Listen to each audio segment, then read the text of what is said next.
So good evening, everyone, and thank you for coming to tonight's Tony Woiak History Festival entitled A Kiosk Doesn't Happen Overnight. The Tony Woiak Festivals are sponsored jointly by the Washburn Heritage Association and the Washburn Area Historical Society. Thank you to Harbor Event Center for hosting us again. This summer, the festivals are supported in part by a grant from the Wisconsin Humanities with funds from the National Endowment for the Humanities and the state of Wisconsin. Any views, findings, conclusions, or recommendations expressed in this program do not necessarily represent those of the National Endowment for the Humanities. Before introducing our speakers for tonight, I would like to remind you of two upcoming events sponsored by the Washburn Heritage Association this coming week. The first one is this Saturday, 10 to 11. There will be an open house at the restored Houghton Depot at Bayview Town Park. And next Tuesday, instead of 2 weeks from now, next Tuesday, August 9, Pete Mann will present our final history festival for this series, and we'll explore the presence of the Civilian Conservation Corps in Bayview County and the establishment of Camp Brings. Hey, Carol. Okay. But tonight, hang on to your seats, because our speakers will be taking us back in time by telling us compelling stories that reveal how the city of Washburn and the surrounding areas became what they are today. They have interviewed locals, yes, read many books, yes, articles and newspapers searching for the how and why Washburn is what it is today. And by doing so over the past several years, they have captured this information on 21 amazing panels, some of which are here on display tonight, and the others are displayed at the kiosk at Wigdell Park. Through their efforts, you will learn more about that tonight, they fulfill Washburn Heritage Association's vision and mission of keeping the heritage of Washburn area alive by telling the compelling stories of the lives of the Washburn area people since the city was founded in 1883. And with that, please help me to welcome the 4 members of the Washburn Heritage Association who've been working on these panels since 2018. I'm going to have them stand up and we'll recognize them. Petra Holter, Lynn Adams, Jimmy Peterson, and Sharon Stewart for all the work that they have done. Amazing. And with that, I'll turn it over to Ginny. Thank you, Mary. Hello, everybody. I want to tell those stories, as Mary said. I'm going to be talking for the first part of the sharing tonight, and after that, Sharon's going to wind up with some more specific information about the panels. So that's sort of a preview. Standing right there at the corner of West 3rd Avenue and Bayfield Street, this kiosk tells stories, Washburn stories. One window, updated by the Chamber, tells stories about what is currently happening in Washburn. The other 3 windows highlight stories of our history. And through these stories, our citizens are reminded of their heritage, and our visitors become better acquainted with our remarkable past. Tonight you will hear the story of the kiosk. You'll learn how and why it was first conceived and how it grew from a concept to a reality. And you will understand how the kiosk continues to change. As the title of this presentation states, a kiosk doesn't happen overnight. To get some perspective for this presentation tonight, I made a timeline sketch to get the picture of this kiosk's development. Across the top, you see letters, and they stand for the months of the year, beginning in the September month of 2018 and coming up until today. Those first months, highlighted in a yellow marker, took us from the initial concept with then some investigation and preparation through our presentation before the Washburn City Council for their approval, which we needed, of course, to put up that kiosk. The next months, highlighted in green, involved then bringing in the pros to design, build, and place the kiosk, ending in a dedication ceremony. Then the final and continuing months, which Sharon will share with you later, highlighted in blue, have been devoted to development and maintenance of the display panels themselves, the ones you may have looked at on the back wall when you came in. So, the story as I share it with you this evening is going to follow somewhat this same outline.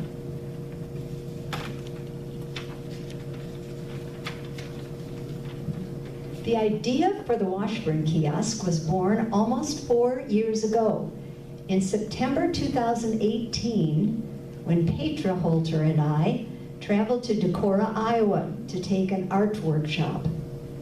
We were impressed with the warm and welcoming look of Decorah. We noticed several decorative kiosks along the main street. Upon closer examination, we discovered that the window displays shared information in words and in pictures that told about the general history of Decorah. These kiosks added considerable charm to the downtown, and it immediately hit us that something similar might work in Washburn. The purpose of our kiosk would be to share historical information about Washburn and to post general citywide events. We returned home anxious to share our idea with the Washburn Heritage Association. And following discussion at their October 2018 board meeting, this original committee was formed to explore possibilities. The committee you see listed there next to the steaming cup of coffee met once a month at North Coast Coffee, starting in that November month of 2018. Petra marshaled our forces. Each member worked independently on various aspects of our many tasks. Here are some of the jobs we tackled. And there you see them. And these were just a few, but they fit nicely on the Post-it notes on the screen. The big one in the corner, securing funding, was very important, obviously. But we also wanted to reach out to other community groups that might have something to say about this kiosk, including the History Society, the Beautification Society, and to city government. We wanted to write ourselves a proposal so that when we spoke to people about the kiosk, we'd have some kind of a concept that they could understand. We needed to explore what does it actually take to build those panels. We needed to contact Decorah again and find out what their experience had been over their ownership of their kiosks, looking for any problems or issues that they may have had. We needed to find somebody to actually build the kiosk, and we needed to work with the Parks Department, Mayor Aval, and the city administrator, Scott Kluber. So all of those things had been going on. I would like to be able to tell you that we progressed in an orderly, sequential set of steps. But we soon realized that we had many and diverse challenges ahead. all of these tasks were taking place simultaneously over the next 17 months.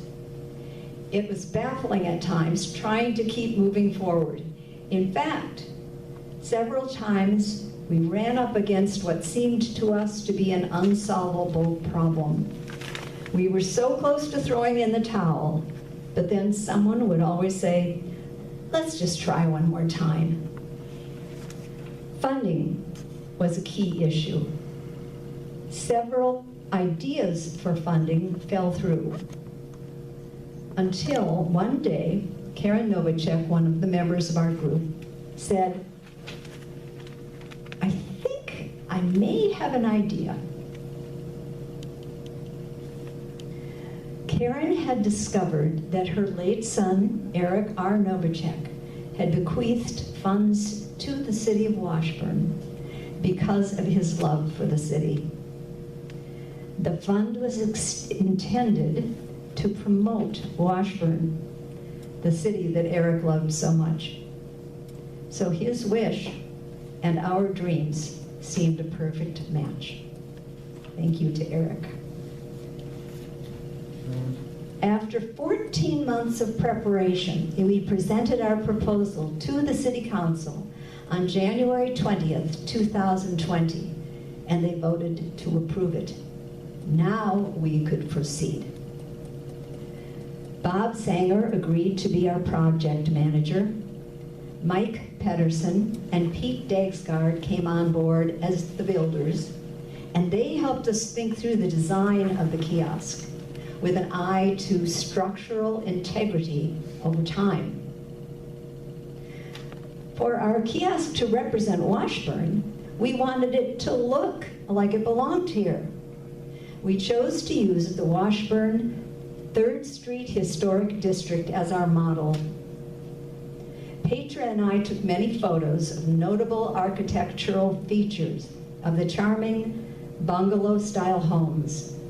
From the ground up, we found brownstone foundations, clapboard siding, gabled roofs with elbow braces and exposed soffits, and even some charming weather vanes and decorative lightning rods.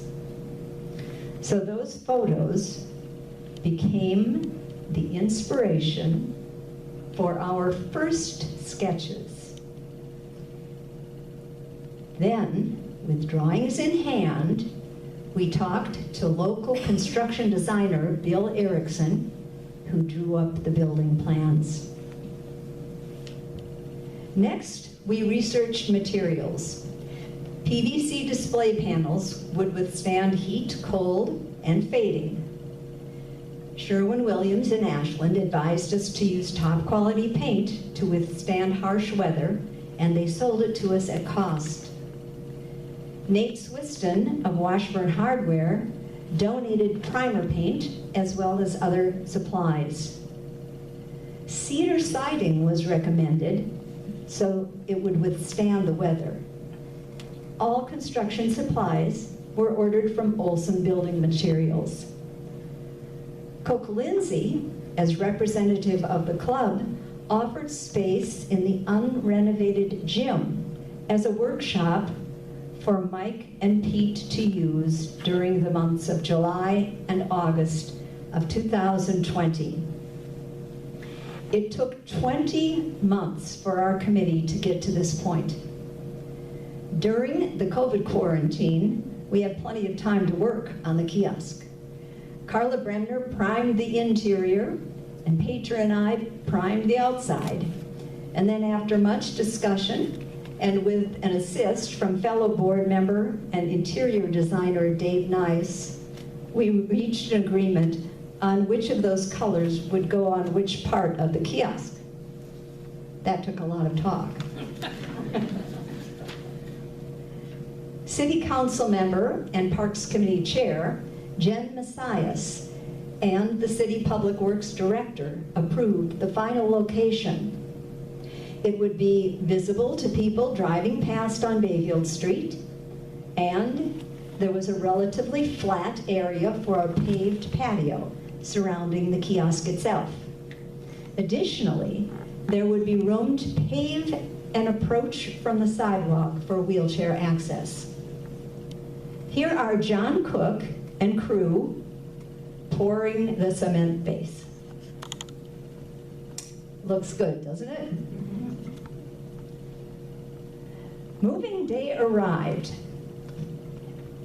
and you'll see that the move has happened, hasn't it, in that photo? And that's because we don't have an actual photograph of the move itself. And we're not sure why, except I'm guessing that the builders were a little, they didn't want a lot of pictures taken in case something went wrong. This was no small feat to move this 10-foot tall 4x4 structure from the club down the blocks and onto the site. But they did it. And one of the tricks that Mike had anticipated was the fact that they wouldn't be able to get that 10-foot tall structure out of the gym doors. So when they constructed it, he built it so the roof could be removed. And we don't have pictures of that. We only have to imagine how that happened. But there they are with the kiosk getting downloaded off that flat truck and put in place. They had a crew to help them, but I'm not exactly sure who the crew was. But it got there, and we can only imagine what that process looked like. Final on-site work included the brownstone base by Aaron Ermitter and paint touch-ups by Petra and me. And the crowning touch, a beautiful antique weather vane supplied by John Cook. On September 21st, 2020, a dedication took place. Everyone who was directly involved in the creation of the kiosk was there. Mayor Motif's speech that day included her appreciation for the way so many Washburn citizens had worked cooperatively to make that kiosk a reality. But what does it take to make a display panel? Here you see our panel production team that you were introduced to earlier tonight. Did we know what job we were signing up for? Did we know what it would take to make those panels? Maybe, kind of. But this team actually began its work in late June 2020 so that the first panels could be completed and installed a few days before the dedication.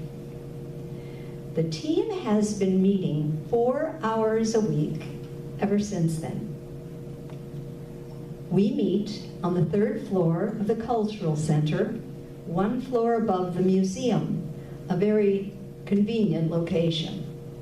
Director Steve Cotherman permits us to use this workspace and store our materials there. Petra sets the agenda for these work sessions, and the process promises to go on pretty much forever. So far, we have, as Mary said, completed 21 panels. The panel facing Bayfield Street, as I have mentioned, celebrates current Washburn activities, and the Chamber of Commerce is responsible for maintaining that window. But now let me tell you about the others. Once we come up with a topic for a panel, we decide whether it should appear in a small or large window. Small panels fit in the door on the back and are generally reserved to highlight community organizations. Museum historian Susan Macrith, who's here tonight, I think I saw there, Susan. Thank you, Susan. She helps us research information and photographs from the Washburn Historical Museum archives. We use classic texts, Chequamegon Bay and Its Communities by Larson. And after doing research, the team selects photos and imageries to illustrate the story. Often, friends help us understand the stories and provide more details and photos.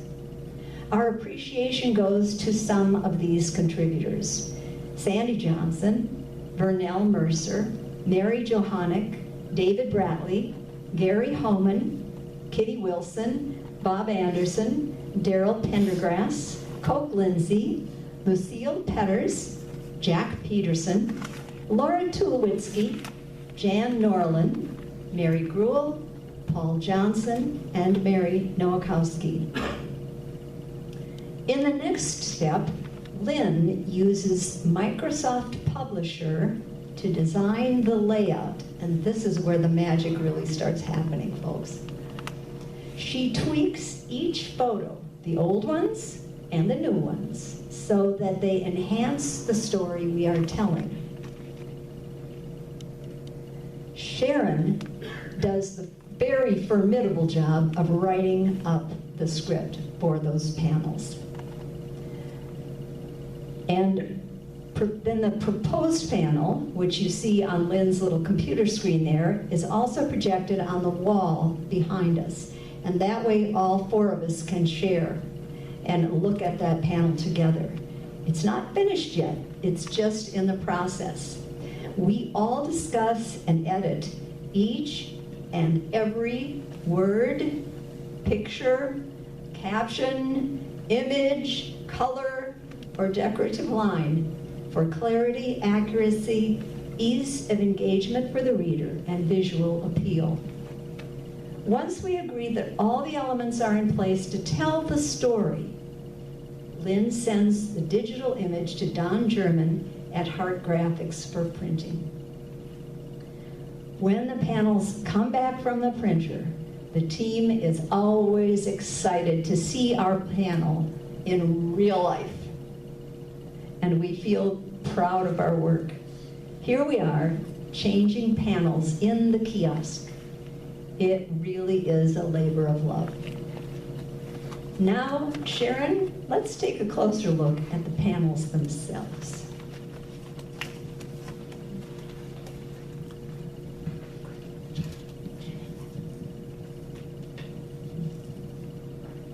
I hope to intrigue you with some specific information from the panels that we have produced so far.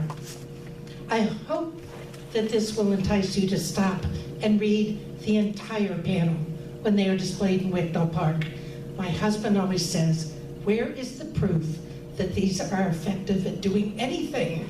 We never see anybody reading them. Occasionally, I do, but I want to see more.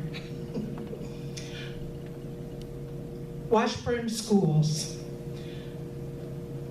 One fact, Garfield Elementary School was on West Bayfield Street. It was used as a hospital during the pandemic of 1917 to 1918.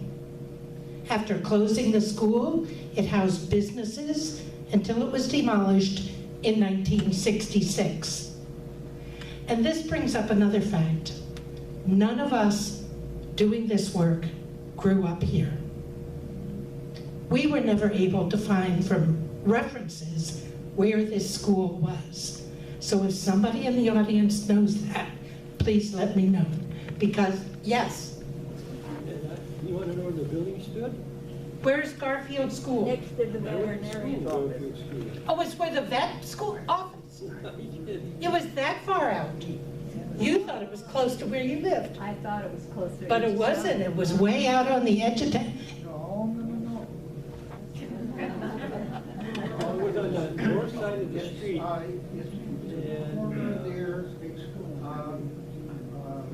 I'm getting another update from David Bradley.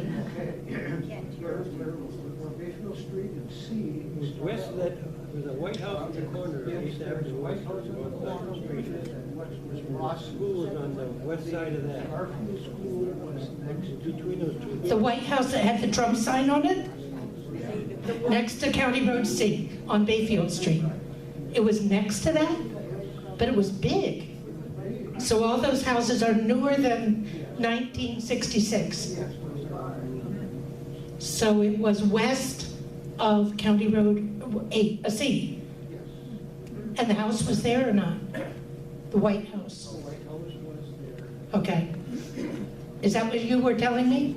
It's right across the street from Nicholsworth Bar. Yeah, across the street from Nicholsworth Bar. Thank you. We never could find an address for it. We keep learning. Yes.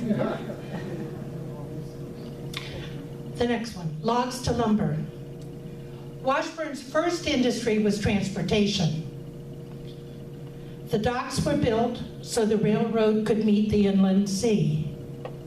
Next came stone quarrying, and then in 1885, S.J. Cook erected a sawmill.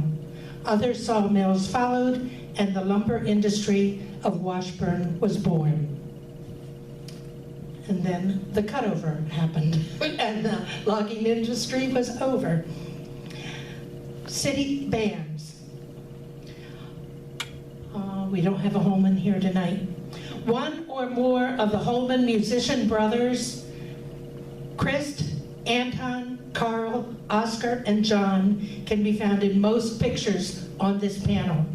Gary Holman, a musical descendant of this family, helped us research the information for this panel. Memorial Park. This panel is on the back, and tomorrow morning it will go into the kiosk.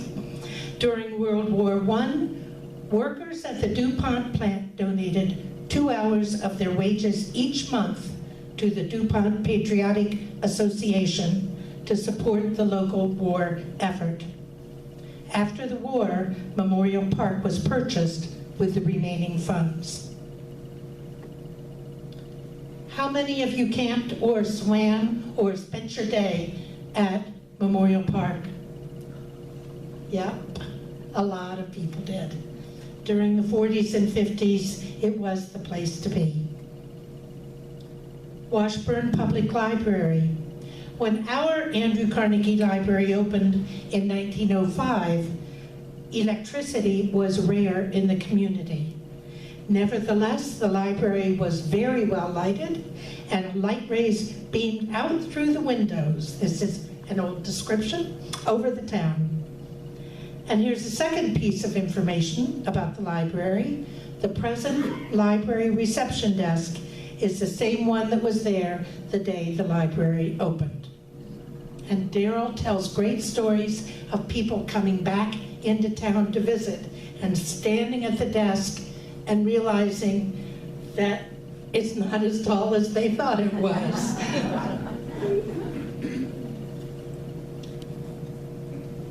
Houghton Depot.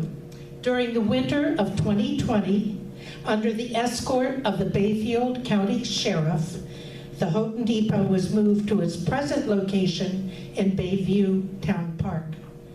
Their next open house is this Saturday, August 6th, from 10 to 11, and it's free, and it is well worth a visit.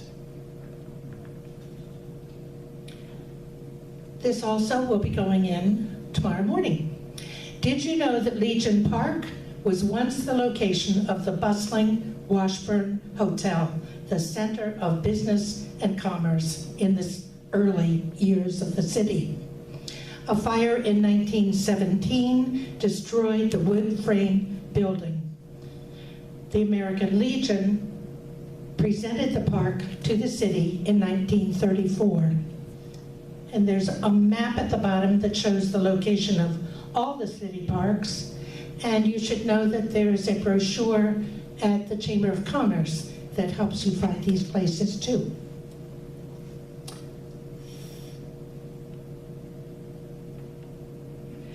DuPont bought and built houses to rent to many of its workers along East 3rd Street.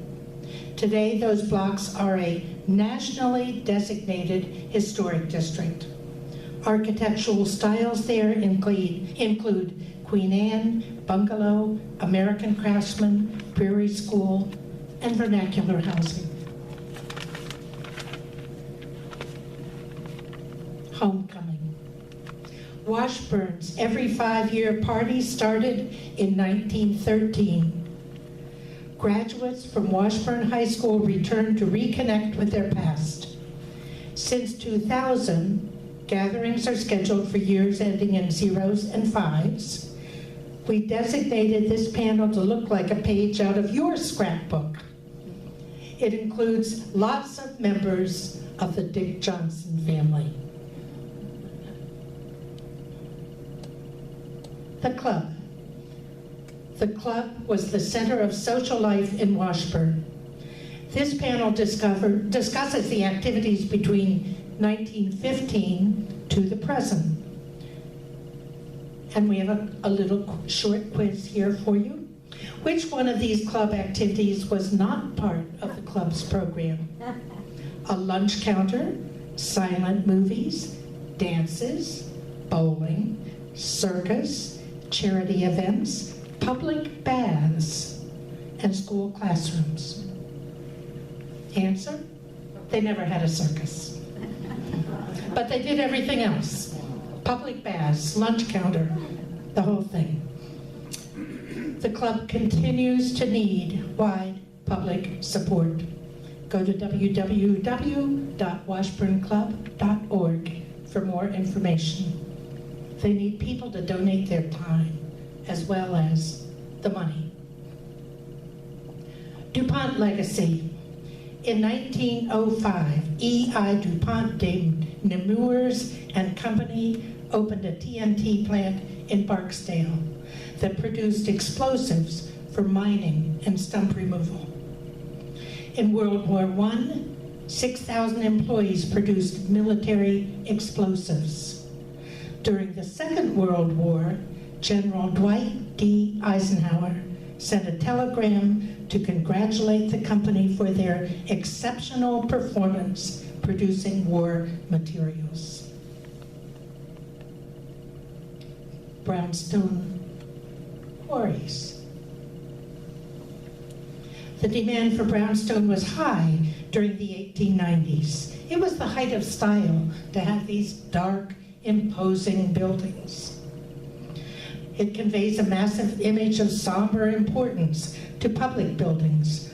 Local quarries produced brownstone that was used locally and shipped to Chicago and other areas for brownstone row houses and important buildings. Washburn is fortunate to have a number of brownstone buildings around town. And it's interesting that as concrete came in at the turn of the century, that dark, somber look went out of fashion, and lighter, more open buildings were more in demand. Historic Lake Walk. Prominent in this panel is a 1976 photo of Harold Moe, Jan Norland Moreland, and Bud Robinson. These three led an effort to improve the Lakeshore Walking Trail. In 2000, then First Lady Hillary Clinton designated it a Millennium Trail, citing its importance in creating connections within and between communities to celebrate history and shared culture. The Washburn Museum. The Washburn Historical Museum was founded in 1981 and is now housed on the second floor of the Cultural Center. Members of the Washburn Area Historical Society are critical to the museum's success. Some people who helped to develop the museum were Ruth Harnoy, Catherine Johnson, Skip Ungrode, and Tony Woiak. Our committee is especially grateful for invaluable research assistance from Susan Mackrith. The Washburn Heritage Association was formed in 2009, we're the new kids on the block, after the city voted to demolish the old DuPont Club. Once it was saved, the association moved on to other projects. The Washburn Heritage Association continues to seek new ways to celebrate Washburn's life and heritage, and we always welcome new members. We could use some new board members too, actually, if you're interested in working with us. Before television, and before movies even, people piled into the Opera House to see live shows, music, and other entertainments, including a boxing match featuring John L. Sullivan. The Opera House closed in 1927. It seated 600 people. This panel also describes more current entertainments. Big Top. Oh, the choir. I can't read. Stage North. Oh, at Stage North, thank you. And the Broke Down Palace, that's a special spot. Thank you. The Lions Club. After the turn of the 19th century, Washburn had 19 lodges offering sickness and death benefits, entertainment, cultural and social activities. Among them were the Knights of Maccabees, the Women's Catholic Order of Foresters, the Beavers Reserve Fund Fraternity, the Ancient Free and Accepted Masons, and the Sons of Norway. Today, the Lions Club, which began in 1939, is the sole survivor, and their members continue to provide service to the community. Although we love this poster because it's so pretty, but it's the beautification committee, and so it should be. Although their name changed several times through the year, some form of the Washburn Beautification Foundation has had a presence in Washburn since 1907. Their mission is to beautify the city and improve quality of life. The Bay Land Improvement Company, the land investment arm of the Chicago, St. Paul, Minneapolis, and Omaha Railroad, staked out the town and sold 150 lots in 1883. They founded the town. Their vision was for Washburn to become the premier Western Lake Superior port. I am thankful that Duluth succeeded where they could not.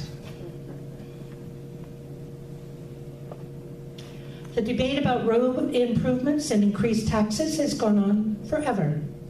An 1891 initiative to improve the road to Ashland was met with noisy controversy, but it won out to those who believed it would increase their property values. Road improvement in those days meant applying gravel.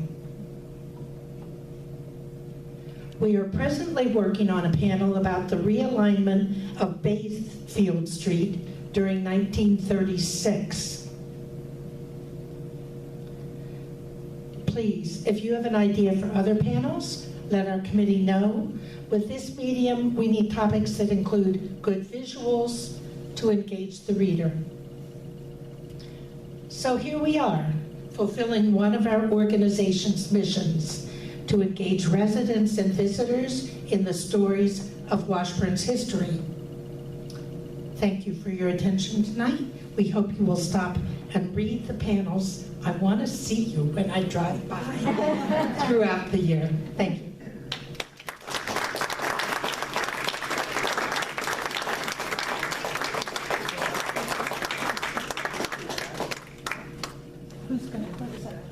Thank you for coming tonight. I have a question. Yes. I have a question. 1913, first homecoming, you mentioned. Yeah. I understand that 1913 is when Highway 13 was completed. Is that correct? No. No, that wasn't completed then. I don't think so. Well, it depends where you're talking about. We're on 13. It's a long road. Because wasn't it in the 30s when they were bringing, I have to look at the streets panel to remember. Because Bayfield Street was improved when they were bringing 13 up from some town further south, like Medford or something. They were extending it then. Do you remember? Right. It didn't come all the way up here to begin with, Right. as a state highway. Yeah, yeah. There was a road, but it was used by horses, carriages, and then by cars.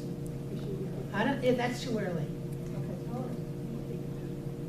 Yeah, who had cars at 13? Nobody did, yeah. They came later. First World War.